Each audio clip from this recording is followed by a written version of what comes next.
Hola, muy buenas noches, buenas tardes allá en México, buenas noches acá en Chile. Eh, no sé si me escuchan bien. Antes de partir con cualquier mensaje, me gustaría que me pudieran mencionar si el sonido se está escuchando bien, eh, para no tener inconvenientes con lo que viene.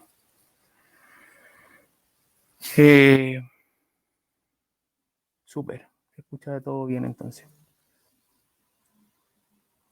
Bueno, Eh, antes, antes de todo, entonces, eh, agradecer la invitación de Joica, la invitación a participar de este espacio que tienen de manera regular ya hace bastante tiempo.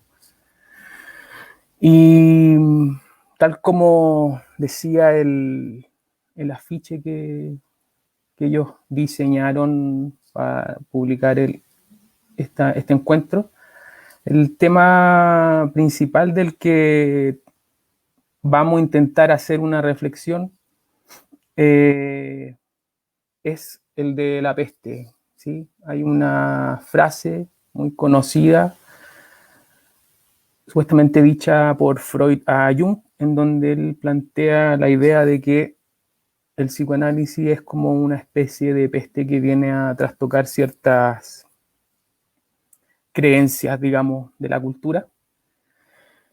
Y la idea es darle una vuelta a esa formulación freudiana para poder eh, pensar cómo el psicoanálisis hoy actualmente puede afrontar el malestar en la cultura, ¿sí?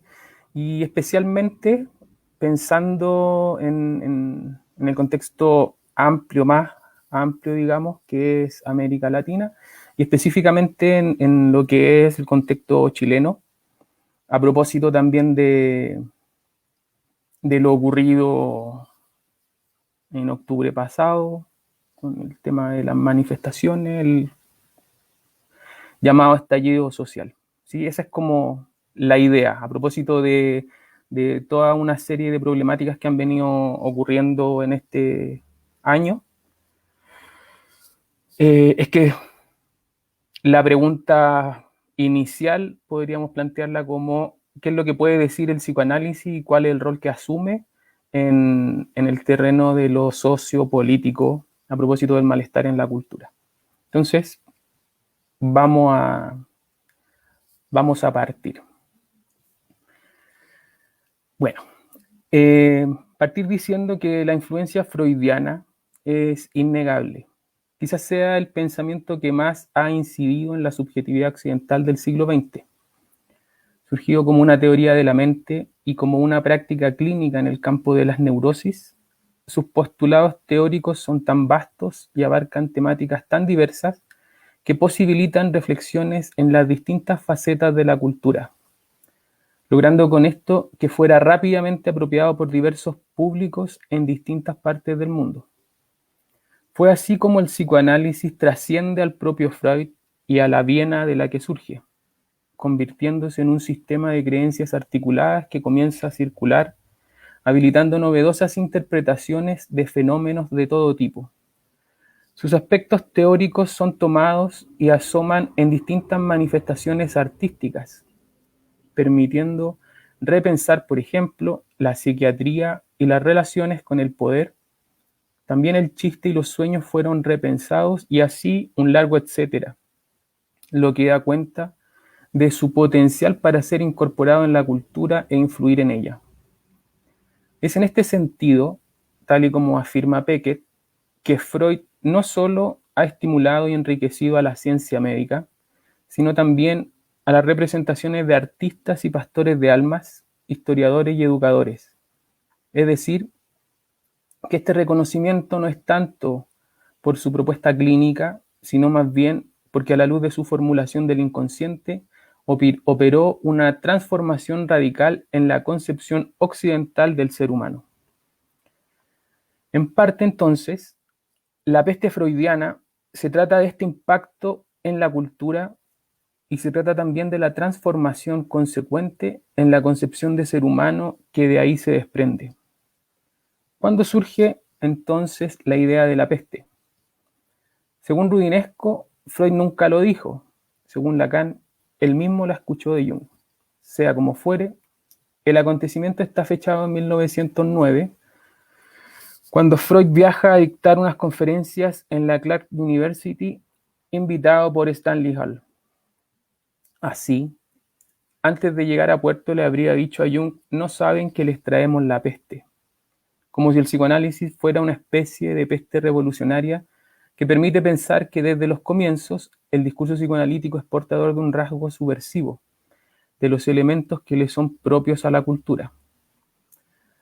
Algunas puntuaciones relevantes a mi juicio de estas traslocaciones ejercidas por los desarrollos psicoanalíticos tienen que ver primeramente con la relación entre la psiquiatría y la subjetividad, en la que se aprecia un impasse estructural, dado que la psiquiatría, no lograba dar cuenta de forma consistente de ciertas causas psicopatológicas, debido principalmente a su búsqueda a nivel orgánico. Es ahí donde el psicoanálisis de Freud vino a aportar una respuesta, con el descubrimiento de que la formación de síntoma tiene un carácter simbólico y en donde el síntoma aparece causado por la representación psíquica del cuerpo y lo emocional como determinante central. Respecto a este punto, cabe consignar que Freud buscó siempre el reconocimiento para el psicoanálisis de la comunidad científica, con lo que más allá de venir a aportar una respuesta novedosa a ese límite de la medicina de su época, no los pensó como saberes excluyentes, sino más bien complementarios, y por tanto, este primer punto de desarrollo subversivo tenía relación con la dualidad cuerpo y subjetividad, abriendo un espacio de reflexión nuevo acerca de esta problemática. Otro aspecto relativo al carácter transformador del psicoanálisis venía del propio relato freudiano, en el que éste se inscribía en la serie, después de Copérnico y Darwin, como aquellos descubrimientos que atentaron contra el narcisismo humano. Acá, el eje lo brindaron los desarrollos referentes a la sexualidad, principalmente de la sexualidad infantil, y en donde Freud reconocía que más que conocimientos, tanto científicos, padres y educadores cargaban con significativos prejuicios en torno a esta temática. Avanzando un poco más, nos encontramos con Freud en otra serie, ahora antecedido por Marx y Nietzsche, también en clave subversiva. Pero este planteo, que corresponde a Ricoeur y que dice relación con la llamada escuela de la sospecha, donde el foco está puesto desde Freud en el falseamiento de la realidad por parte de la conciencia, dejando en la oscuridad las verdaderas causas y objetivos que están presentes en los actos humanos, destituyendo así ilusiones que sostienen un tipo de realidad. Un poco en esta misma línea, Jacques Alain Miller será el que sostenga que el psicoanálisis es subversivo porque opera contra los ideales de la cultura. Ahora bien, con este reconocimiento del carácter subversivo, transformador que se le ha atribuido históricamente al psicoanálisis, surge la pregunta acerca de la actualidad que tendría este rasgo. Es decir, ¿sigue siendo subversivo el psicoanálisis hoy? Pues la subversión se da siempre en un contexto social, por lo que esta interrogante debe ser pensada a la luz del campo social en el cual el psicoanálisis opera, a saber, en este caso, América Latina y, como les dije hace un momento, específicamente Chile. Estas preguntas, entonces, conducen a pensar la época y para intentar aprender algo de la vigencia subversiva antes mencionada.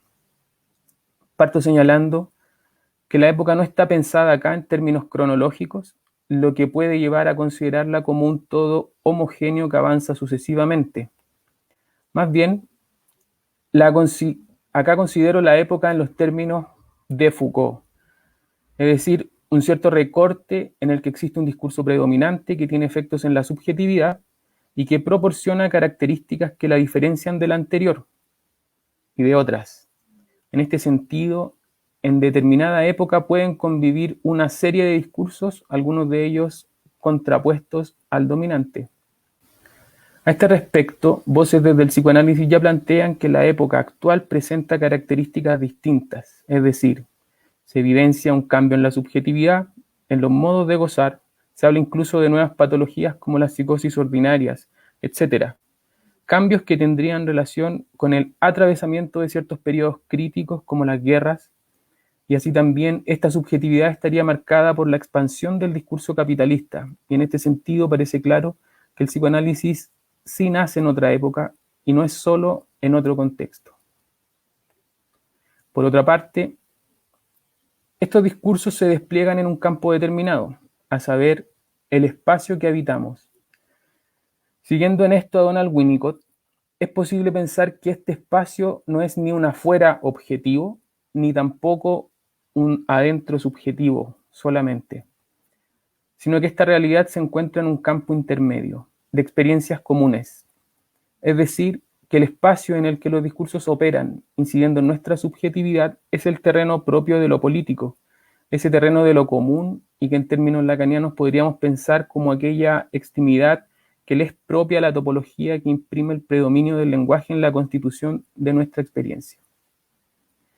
Establecido entonces este primer paso de la problemática tiempo y espacio, es posible entonces plantear que a pesar del paso cronológico del tiempo, un discurso puede estar plenamente vigente a pesar de lo cual no resulta tan fácil captar si un fenómeno corresponde a una u otra época.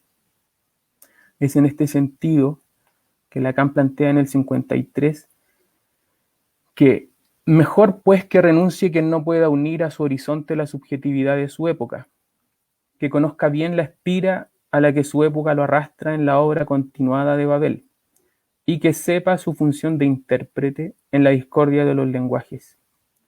Para Lacan, entonces, este campo del que hablamos antes, el de la subjetividad, es un campo en disputa, una Babel en discordia en la que el analista tiene como exigencia el poder interpretar aquellos determinantes que nos arrastran en el llamado desarrollo cultural. De eso se trata entonces, de ser capaces de reconocer ese contexto simbólico que nos determina y que por tanto hace aparecer modos diversos del freudiano malestar en la cultura y de ciertas manifestaciones sintomáticas que le son propias. Si tomamos ahora algunas transformaciones ya planteadas por otros autores de distintas disciplinas en torno al tema del malestar cultural y las transformaciones de la sociedad, puede plantearse, por ejemplo, siguiendo a Lyotard, cómo esa falta de preocupación por sostener la unidad del todo a partir de la emergencia de nuevas narrativas que van dejando como secuela la nostalgia del pasado que se instala en el centro de la experiencia humana. Rudinesco, por su parte, plantea que se evidencian transformaciones a nivel familiar que atentan contra la noción occidental habitual y asumida. Thorpe, en cambio, afirma que la noción de padre es una construcción histórica estructurada al alero de formas tradicionalmente establecidas en la modernidad, con lo que eso tiene de impacto en la consideración edípica. Mientras Byung-Chul Han afirma que el sujeto contemporáneo que se cree libre no hace más que autoexplotarse hasta el cansancio.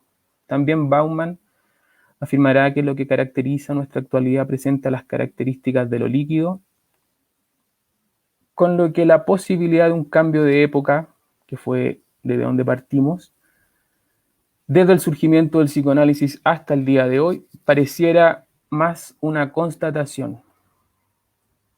Respecto de esto, Edelstein problematiza entonces la actualidad del psicoanálisis, afirmando que nosotros en psicoanálisis permanecemos todavía lamentablemente en la epistemología freudiana del siglo XIX.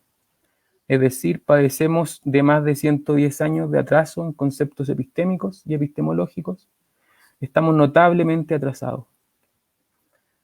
Acá tenemos una posible respuesta de que efectivamente el psicoanálisis corresponde a otra época, pero además es otra época también en el campo de las ciencias.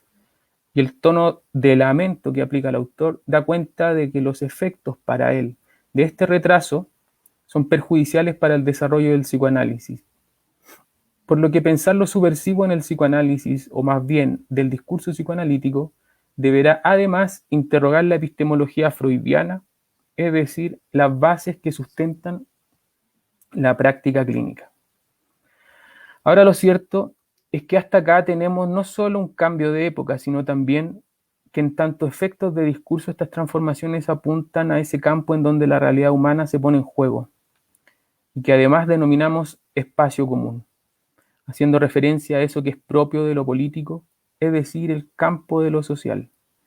Y si en este horizonte donde se juega la subjetividad y su malestar, valdrá la pena pensar de qué manera el psicoanálisis permite una lectura de ese ámbito, el sociopolítico, contando con bases epistémicas acorde al horizonte que denominamos actualidad.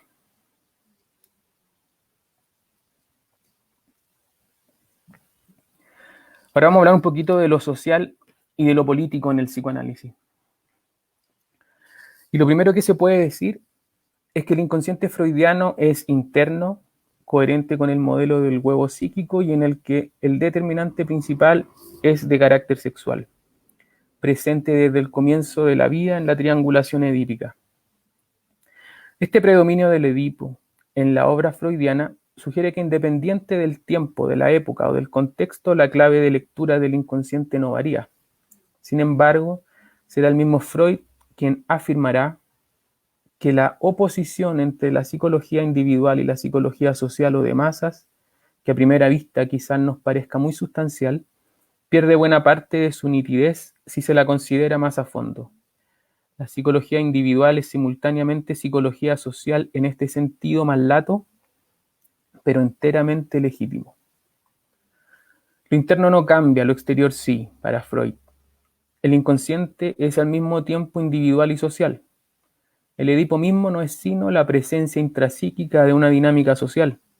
Lo individual y lo social no se oponen en Freud, pues lo individual es social y el sujeto se constituye mediante el lazo con el otro, en la formación de vínculos y en donde la incorporación de estos elementos sociales proporciona las bases de la dinámica psíquica. Pero a pesar de este factor constitutivo de subjetividad, que es lo social, surge en Freud un rasgo esencial a ser pensado, a saber, la pulsión, lo sexual, que se presenta con una fase indómita que instala no solo el conflicto en términos psíquicos, sino que también enfrenta al sujeto con lo social. Así entonces, la educación tomará el papel de inhibir, prohibir, sofocar, de darle un cauce a este componente sexual dentro de las posibilidades que proporciona la cultura. La educación jugará sus cartas entre Escila y Caribdis, dirá Freud, buscando algún punto en el que perjudique lo menos posible. Pues tanto la ausencia de normas como la represión excesiva y rígida imposición resultan igualmente perjudiciales. Por tanto, Freud se inclina en un cierto punto intermedio que haga posible algo parecido a una prevención de la neurosis. Ese punto intermedio que señala Freud como óptimo trae ciertas consecuencias. Al respecto dirá: habrá cumplido su cometido si los deja lo más sanos y productivos posibles. En ella misma se contienen bastantes factores revolucionarios para garantizar que no se pondrán en juego luego del lado de la reacción y la opresión, y aún que en ningún sentido son deseables niños revolucionarios. Entonces, este óptimo educativo que plantea Freud tiene como norte, por una parte, no generar neurosis, pero por otra, generar personas productivas. Y no solo eso, sino que con esto sería posible garantizar que no se arribará a ningún extremo político, es decir, ni revolucionarios ni opresores. Nos encontramos acá con Freud en su versión más burguesa, pues aún reconociendo que la educación tiene sesgos ideológicos y afirmando además que la educación busca generar el mantenimiento del orden social y cultural mediante el dominio pulsional, lo que plantea a fin de cuentas es que lo relevante es que la subjetividad pueda convertirse en un recurso no de transformación de las condiciones sociales, sino más bien que sostenga el statu quo. Ahora, lo más paradójico es que diga que en este fin hay un aspecto revolucionario que no sabemos a qué se refiere. No sabemos cuál es ese aspecto revolucionario en la mantención del statu quo. Lo que surge es que Freud restringe el psicoanálisis solo al campo clínico. Más allá de haber generado hipótesis en ámbitos culturales, su lógica científica de neutralidad positivista finalmente se inclina por el mantenimiento de las condiciones culturales o políticas establecidas. Digamos entonces que Freud no cree en ningún tipo de proyecto emancipatorio. Resulta relevante plantearse esta cuestión no solo porque Freud considera que lo social incumbe a lo individual, sino porque también detecta que lo social es causa de neurosis, con lo que vemos que elude el tema político, aun cuando lo sociopolítico tiene consecuencias para el psicoanálisis. En este sentido, Freud trató de mantenerse en el campo de la ciencia, a pesar de su interés por la cultura o de haber vivido el exilio y las consecuencias de la guerra. Siempre se mantuvo en los márgenes del tratamiento y del consultorio. Siguiendo en esto, Onfray, por ejemplo, renegó de Nietzsche, principalmente como una operación para validarse y establecer su descubrimiento en el territorio científico. El mismo Freud se presentó como un hombre de ciencia, o como afirma en la interpretación de los sueños, como un investigador de la naturaleza. Se evidencia entonces desde Freud un límite entre lo político-social y lo clínico, que compete al ámbito científico.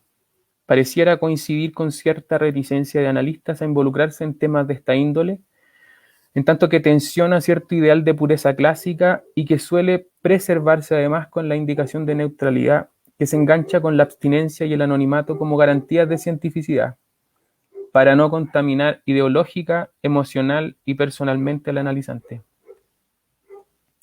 A este respecto, Stenger plantea algo relevante y que parece ser propio de los científicos.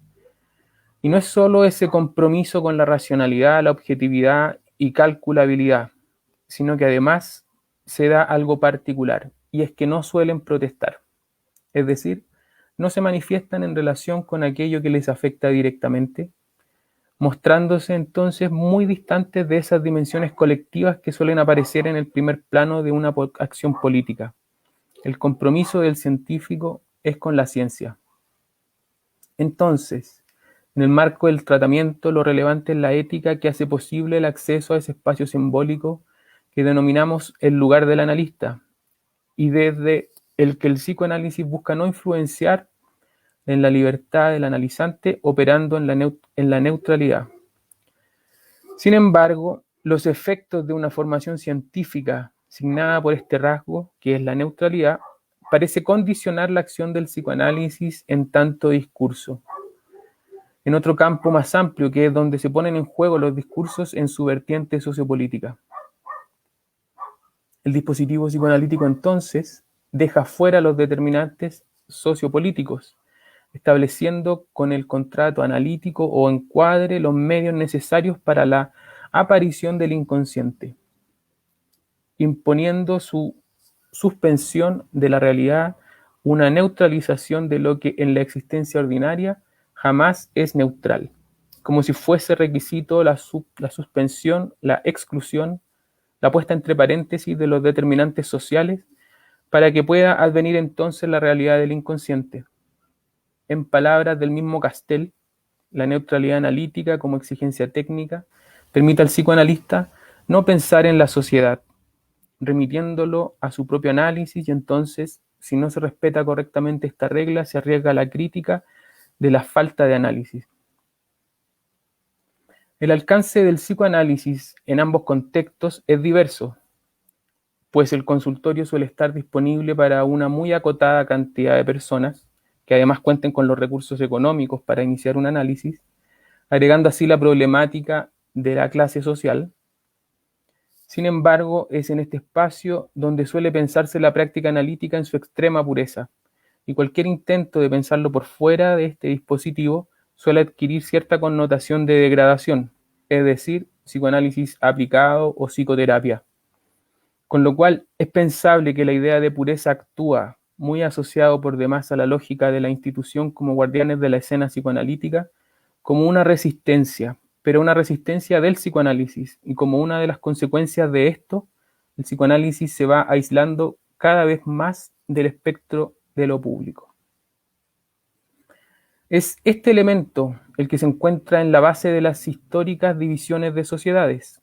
El mismo Freud en 1914, con su texto de contribución al movimiento psicoanalítico, incide en la salida de Jung, por ejemplo, pero también genera esa apariencia de teoría cerrada sobre sí misma, con poca capacidad de diálogo con otros discursos, tendiendo a ubicar al psicoanálisis, como lo plantea nuevamente Castell, por fuera de la medicina mental, estableciendo al psicoanálisis, en palabras de Lessé, en los bordes de la geografía sociopolítica. Entonces, la institucionalización del psicoanálisis no solo garantiza la transmisión de un saber, sino que al mismo tiempo garantiza la pureza de la experiencia del inconsciente, al costo de un impacto en lo social muy periférico, ya que ciertos intentos de cambio suelen ser considerados como desvíos, traiciones, herejías, que terminan aislando cada vez más al psicoanálisis del debate de problemáticas públicas. Si tal como antes se planteó la época como ese recorte caracterizado por un discurso predominante que determina y configura un entramado social marcado por ciertos saberes que se operacionalizan en diversas prácticas, involucrando para esto a las instituciones y aspectos políticos, disciplinas, etc., desde donde el malestar cultural surge con ciertas características que le son propias a determinado contexto, el psicoanálisis como discurso ha de jugarse en el campo de lo sociopolítico, más que en el dispositivo clínico. Es en este campo donde, más allá de su composición heterogénea, ha de presentarse como institución. Al respecto, Murillo plantea esta posibilidad pensando que es ahí donde el psicoanálisis juega y se juega como disciplina, como cuerpo, como práctica. Esa Babel en disputa de la que habló Lacan convoca en cada época al psicoanálisis en su aspecto de institución, ocupando un espacio en el concierto de los discursos. Es que el ejercicio de un saber es al mismo tiempo un ejercicio político. Abrir ese espacio político no tiene que ver con un partidismo, sino con la generación de cruces y debates con los otros saberes, sin catequesis, pero con argumentos acerca del malestar cultural y de los efectos sobre la subjetividad. Enunciamos esta problemática del malestar en la cultura con palabras de un autor chileno, Baradit, quien refiriéndose a las causas del estallido social plantea lo siguiente. Algo así es intolerable, un modelo que ofrece bienestar para unos pocos o miseria y angustia permanente para la mayoría, es una olla a presión que no necesariamente explota en las calles, explota al interior de las casas, en alcoholismo, drogadicción, alta incidencia de depresión y altísimas tasas de suicidio, frustración, violencia porque se acusa solo al pobre de su fracaso. Se le insiste a la gente que la culpa es de ellos por no haber sido capaces de volverse millonarios, a tal punto que terminan creyéndolo, culpándose, doliéndose, torturándose. Entonces, si la lógica freudiana lleva a pensar que el malestar cultural es inagotable, al punto de hipotetizar que el malestar es la cultura, no está de más pensar que quizás hay malestares peores que otros, y que si bien el analista no se inventa un ideal a este respecto, no por ello es imparcial. No hay saber imparcial, no hay neutralidad posible, hablando incluso epistemológicamente, frente a los modos y efectos de las dinámicas sociales, pues son los efectos de esas problemáticas las que luego llegan a la consulta. Es ese dolor el que se acompaña. Laurent, por ejemplo, dirá que hay que pasar del analista encerrado en su reserva crítico a un analista que participa, un analista sensible a las formas de segregación, un analista capaz de entender cuál fue su función y cuál le corresponde ahora. Es decir, afrontar el discurso hegemónico y sus efectos en la subjetividad, abrir espacios de discusión más allá de la consulta, arriesgarse en el terreno de lo social y evidenciar ese mensaje que se escapa, darle voz a aquella parte del discurso que no se escucha. El psicoanálisis no puede restarse de los debates, sino que ha de hacerse un espacio en donde lo que se neutraliza sea la neutralidad. Esto es desbaratar las resistencias del propio psicoanálisis. Este acto, el paso de la técnica a la política del psicoanálisis, puede ser pensado a la luz de Agamben cuando aborda la temática de lo contemporáneo. En él se da cuenta de una posición especial del contemporáneo respecto de su época. Dirá que pertenece verdaderamente a su tiempo, es verdaderamente contemporáneo aquel que no coincide perfectamente con él, ni se adecúa a sus pretensiones, y es por ello, en este sentido, inactual.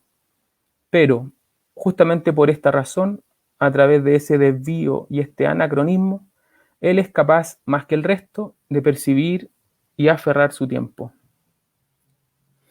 El analista contemporáneo, entonces, será aquel que respecto de los discursos dominantes sostiene una posición subjetiva, particular, no completamente identificado con los valores e ideales promovidos, logra percatarse de las oscuridades que ocultan puntos de impacto sobre la subjetividad, echando una mirada crítica al espacio de los discursos. Es que si la época se compone de luces y sombras, el analista contemporáneo tomará aquello que está del lado de las sombras, lo que no brilla y se oculta. No se trata acá de un pesimismo ni tampoco de un gusto por el espanto, sino de un compromiso político con la subjetividad de la época. El analista aguza la mirada y lee esas oscuridades, esas fracturas que escapan al discurso predominante. De la peste, de la neutralidad a la peste, desafíos para el psicoanálisis. Esta ya es como la parte final y después vamos a tratar de responder algunas preguntas. El tema este del aislamiento social del psicoanálisis contrasta con la creencia arraigada en su discurso de que este es por definición subversivo. Para Castel se trata de una idea preconcebida, que solo viene a mistificar al psicoanálisis y reforzar el papel de las tradiciones institucionales, dejando por fuera la politización del psicoanálisis a partir de la idea de neutralidad. Será este mismo autor el que afirma que técnicamente hablando la neutralidad analítica es una condición de posibilidad de la transferencia. Políticamente hablando, es la encarnación de la política del apoliticismo. Y es que como el sujeto social no está presente en el dispositivo, no hay política presente en el análisis. El dispositivo se sostiene al abrigo de las determinaciones sociales, pues lo que importa es el destino individual. Llevar la peste freudiana, entonces, es sacar al psicoanálisis del consultorio al campo social. Es ahí donde se da el paso de la técnica a la política, para lo que se hace necesario asumir un riesgo que es el que asumen los herejes y que toman la palabra respecto de aquellas problemáticas sociopolíticas que determinan las modalidades de malestar, asumiendo para esto esa posición excéntrica de la que habló Agamben, o como lo indicó Laurent, acerca del analista ciudadano, asumir un compromiso político, una postura crítica respecto de las opacidades del discurso imperante para sacar al psicoanálisis de los bordes. Con esto no se tratará de que el psicoanálisis se presente como una promesa de felicidad, sino más bien de ocupar espacios con el saber que le es propio y establecer diálogos con otras disciplinas. Esto es que el analista no está en un lugar de calma, sino en posición de deseo, pero ahora en el campo de lo social. En gran parte la difusión del psicoanálisis fue posible justamente por ser considerado un aliado ante el malestar en la cultura, pero hoy el psicoanálisis se restringe básicamente a un discurso que circula en ambientes muy restringidos, exclusivos y cerrados, es decir, restringido más bien a un ámbito de intelectual crítico vinculado a una clase social relativamente acomodada. Con lo cual se hace necesario, a mi juicio, que el analista deba reflexionar constantemente acerca de cuál es su lugar en el campo de lo social, lo cual ya es un desafío grande al considerar que ese lugar tiene estrecha relación con el origen y el discurso impulsado por Freud, quien postuló un lugar restringido desde la cultura para el psicoanálisis, cuestión que, como antes dije, de lo que parece tratarse es más bien de las resistencias del propio psicoanálisis. Ese campo en el cual el psicoanálisis debe instalarse y hacerse un espacio a mi juicio, es el de la salud mental, en articulación con el respeto por los derechos humanos de cada sujeto. Se trata de incidir y de tomar partido, de tomar la voz en cuanto a las problemáticas que impactan la salud mental. No se trata de forjar nuevos ideales, sino más bien de participar de la generación activa de nuevas vías de configuración y promoción, generación de debates, de reflexión crítica, de cuestionamiento de las formas instituidas y de la búsqueda de nuevos modos de intervención. Para concluir, tomaré una última idea de Agamben, ahora de su texto Profanaciones. Creo que parte de la respuesta que el psicoanálisis puede asumir ante el malestar cultural dice relación con atreverse a profanar ciertas nociones que se mantienen con una especie de carácter sagrado, ponerlos a debatir y cuestionar su actualidad y pertinencia. Dar este paso hacia la profanación debería también llevarnos a pensar no tanto las resistencias de la cultura hacia el psicoanálisis, sino las que el propio psicoanálisis tiene y que lo mantienen en esta lógica estática. Creo que solo así el psicoanálisis podrá reactivar su carácter subversivo. Creo importante situar decididamente el psicoanálisis en el campo de la salud mental. Sé que es una definición problemática, pero es ahí donde se despliega su política. Eso, no sé si hay alguna pregunta que quieran hacer.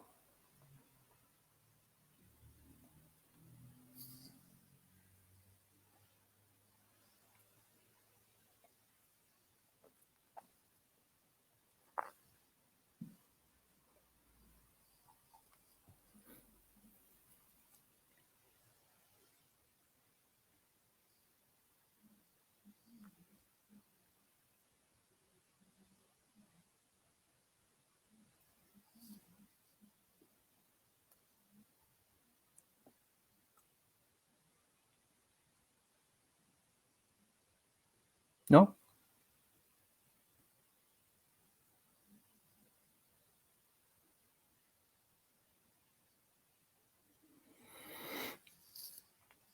Bueno, entonces vamos a, solamente para ir como cerrando, creo que es importante problematizar desde el psicoanálisis lo que es la idea de la salud mental. Yo sé que la salud mental es un tema, es problemático para los psicoanalistas por la idea de la salud, etcétera. Lo mental incluso es un tema. Entonces, creo que es importante porque en el fondo es ahí donde el psicoanálisis puede jugar sus cartas. Por una parte, asumir, como dije, esta idea de la profanación que nos mantiene pensando que hay cosas que son puro, psicoanálisis puro, por ejemplo. Creo que eso en el fondo son ideas tan potentes en psicoanálisis que están tan marcadas, son tan potentes, como digo, que en el fondo lo que hacen es mantener en una posición como estática.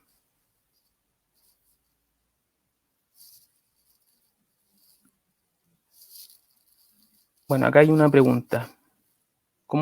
Diana pregunta, ¿cómo entiendes la idea de salud mental?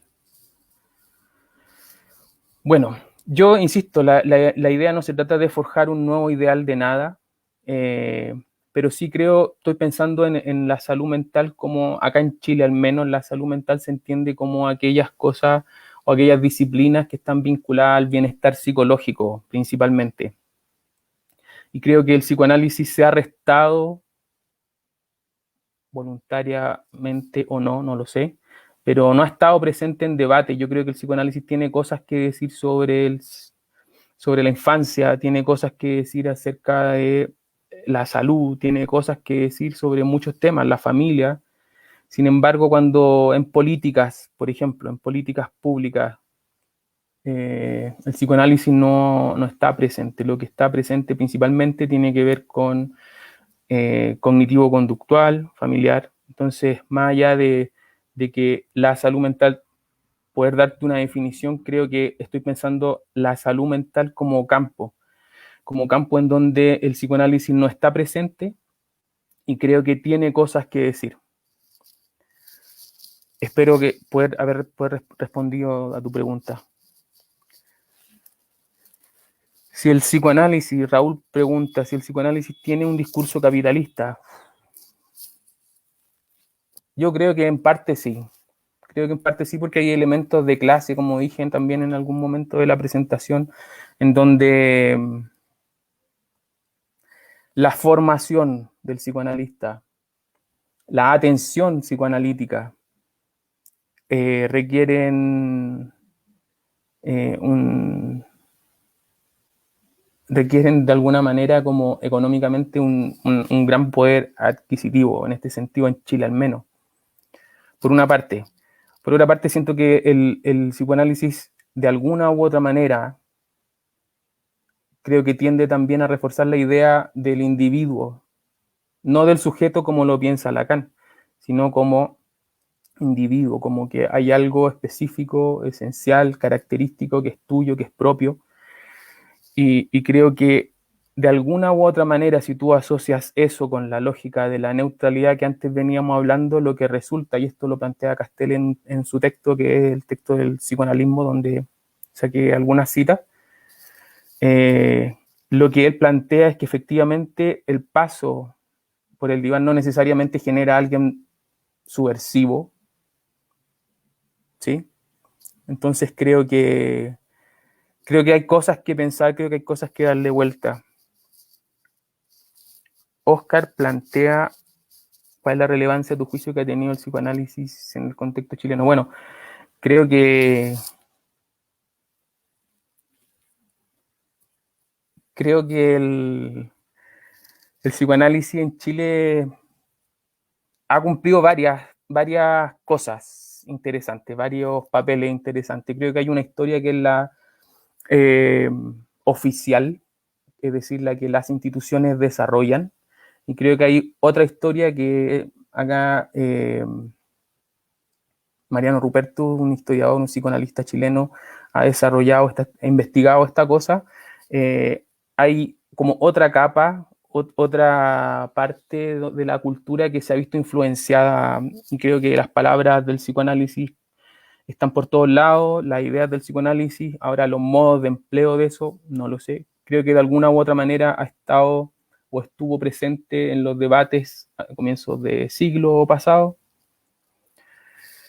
Creo que influyó en todo lo que tiene que ver con la modernización, porque intelectuales de comienzos del siglo pasado hicieron eco de los desarrollos de Freud y del psicoanálisis, y de ahí también se generó un impacto en términos de cierta idea de ser humano, educación, etcétera. Pero creo que hoy día es ese potencial que tuvo está restringido por un poco por lo que comenté en la presentación.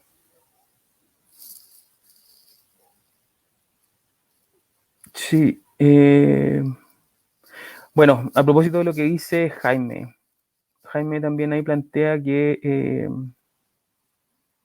es necesario pensar al psicoanálisis como dentro de lo político.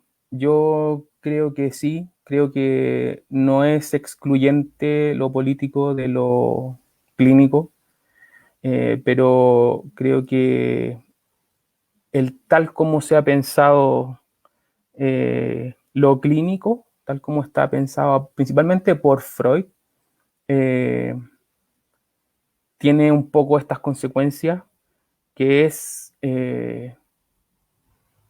pensar que el psicoanálisis tiene que estar restringido a lo clínico y que ahí está como lo más esencial de su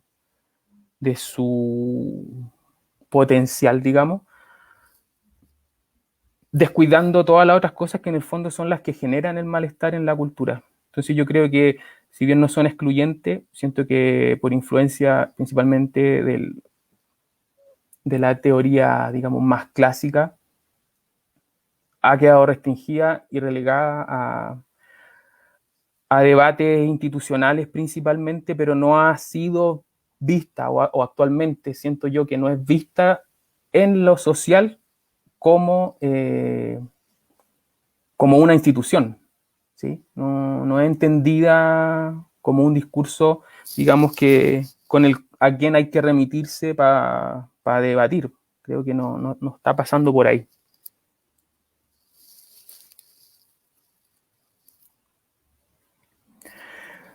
Raúl pregunta si es que yo considero que el psicoanálisis es diferente o tiene necesidades específicas según el lugar geográfico. Yo creo que si bien hay cosas generales, la teoría siempre se piensa como en términos generales, y creo que efectivamente hay cosas de época que compartimos eh, a nivel también macro, creo que sí hay características particulares de contexto y siento que el psicoanálisis debe ser contextualizado, debe ser pensado en territorio eh, y debe de alguna manera tener esa capacidad como de flexibilizar ciertas cosas dependiendo del espacio en el cual se practique. Diana plantea que no comparte la idea de la institucionalización del psicoanálisis. Si me pudiera dar alguna pista más en específico en qué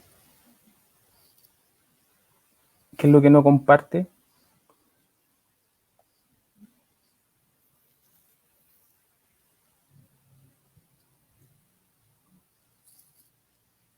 Bueno, eso creo que por ahí estaríamos.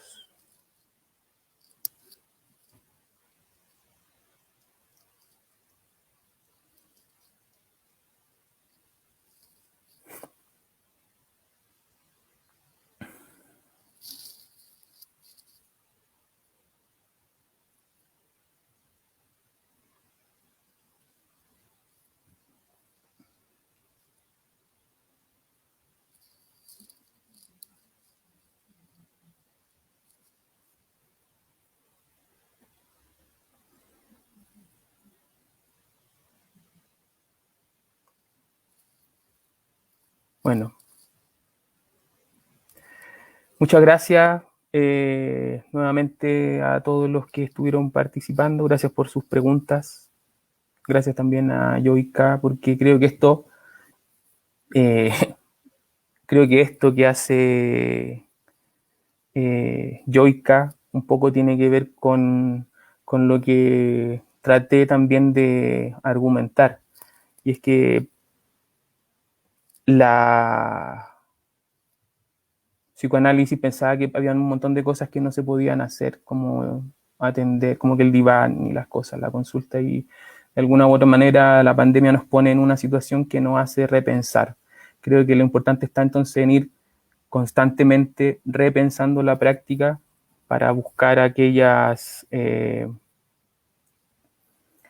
modalidades que sean posibles de que el psicoanálisis pueda acceder a lugares distintos, a realidades distintas. Y eso, creo que Yoica aporta con este espacio justamente a eso, a que en el fondo compartir instancias de reflexión, discutir, debatir y salir un poco de una lógica más clásica, si podemos llamar, de cómo se transmite el psicoanálisis. Así que muchas gracias a todos, gracias a Yoica nuevamente y que tengan una linda noche, una buena tarde allá en México. Que estén muy bien.